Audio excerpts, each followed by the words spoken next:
My dad was getting sick, very, very sick, like throwing up, weak, couldn't do anything, and just changing. And so I'm about to start high school at this point. COVID's kind of coming to the tail end. My anxiety's doing a little better through therapy, but again, I'm not really leaning on the Lord at this point. I'm kind of just like doing my own thing. And so my dad's getting sick. It's every time I come there, he's sick, he's throwing up, and I started to build this really strong just anger toward him and like why he wasn't being my dad. I just didn't understand it.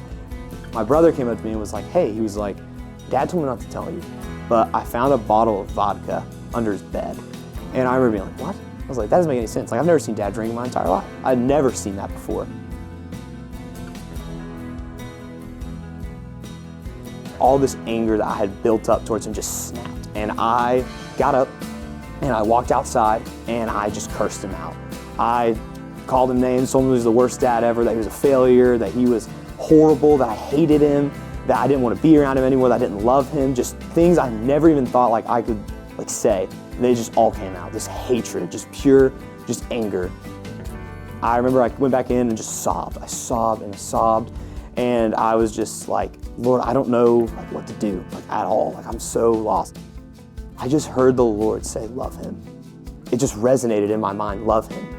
And I remember I was sitting there and I was like, how in the world could I like laughed. I was like, how in the world could I love a man who's caused like so much pain? It clicked. For the first time in my entire life, I saw the cross and I saw my brokenness and how in need of a Savior I was. And that the same Savior that died for me is the same Savior that died for him. And it clicked. On December 31st, I remember being at my mom's house, and my grandparents showed up at the door, and I remember thinking like, oh, something's wrong. And I opened the door, and my grandfather, I remember just the way he looked at me, and he just told me, he was like, Weston, your dad's gone. He's in heaven. I've never experienced a moment like that in my life. It was almost like I cried and I screamed and sobbed, but there was like no emotion behind it. I felt completely numb. And I wrote out a letter of apology to my father because I realized I had said all those things like that night I was telling you about with him, and it was like, and I put it in the fire and like let it burn and everything and prayed, and I felt a lot of peace with that.